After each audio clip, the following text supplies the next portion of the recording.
You know, the moment Johnny Depp landed in Argentina, everybody expected the usual fan chaos, crowds, selfies, autographs, and flashes everywhere. But the truth is, none of that happened. Because Johnny had something completely different in mind. Something quiet. Something unexpected. And honestly, what he ended up doing that night shocked everyone who later heard the story. Let me ask you a quick question before we dive in. Have you ever gone on a trip where the highlight wasn't the place you visited, but some small, random moment you didn't plan at all? Something so unexpected that it stayed in your memory forever? If yes, then you're really going to connect with what happened to Johnny in Buenos Aires. Because his night in Argentina wasn't about fame or fans. It was about a peaceful dinner, a surprising dish, and the kind of late-night music moment that only happens once in a lifetime. So let's talk about this little adventure step by step. Johnny slipped into a tiny restaurant in the Palermo area. No entourage. No security formation. No camera flashes. Just him, wearing his favorite hat, that familiar vintage pair of glasses, and a relaxed walk like he was finally free for a few hours. Most people in the restaurant didn't even notice who he was at first. And honestly, that's exactly how he wanted it. He just wanted a quiet moment. A table. Some warm light. And a menu that smelled like stories. He sat there gently running his fingers along the old wine menu, not rushing, not hiding, just enjoying the moment. And then came the first surprising part of the night, his food order. You would expect a Hollywood star to ask for some expensive or complicated dish.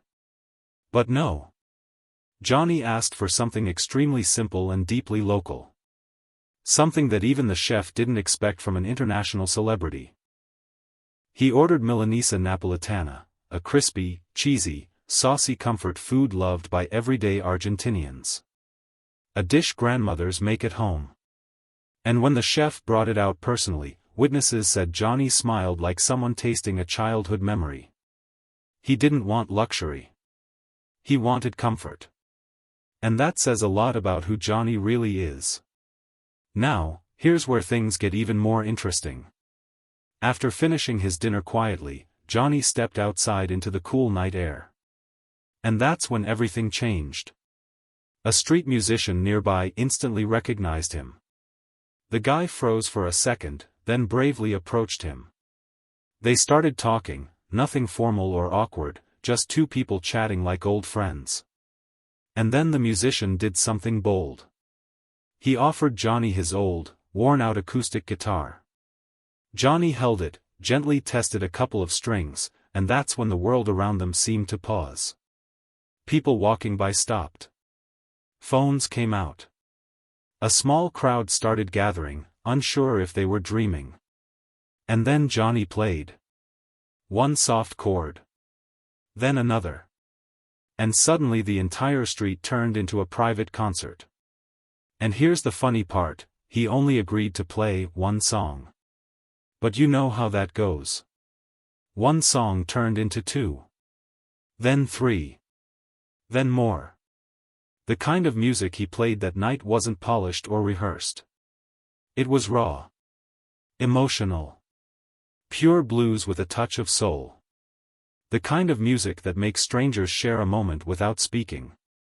A lot of people believe Johnny only picks up a guitar when he's on a movie set or performing at a massive stage event. But that's actually a myth. Johnny loves spontaneous music. He loves imperfect sound. He loves playing wherever the vibe feels right.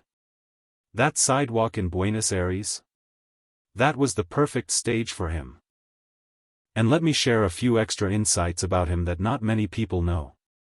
He always carries a small notebook with song ideas. Almost like a companion that helps him freeze little thoughts before they disappear. People didn't see it that night, but that notebook is usually tucked inside his jacket. He also prefers jamming with street musicians because he believes music should feel alive, not overly perfect or edited. And one more thing, he never charges for these spontaneous performances. He believes music belongs to everyone, and moments like this should be shared, not sold. There's a beautiful lesson in that, isn't there? Sometimes the best experiences in life aren't planned. They're spontaneous. They happen when you let go and let life take over for a moment. Johnny wasn't trying to create a viral moment. He wasn't trying to grab attention. He was just being himself, a quiet soul who loves simple food, real conversations, and honest music. And what makes the story even better is that everyone who was there that night walked away with a memory they'll probably carry forever. Imagine being able to say, "I heard Johnny Depp play guitar on the street in Buenos Aires." That's not something you forget. So let me ask you something.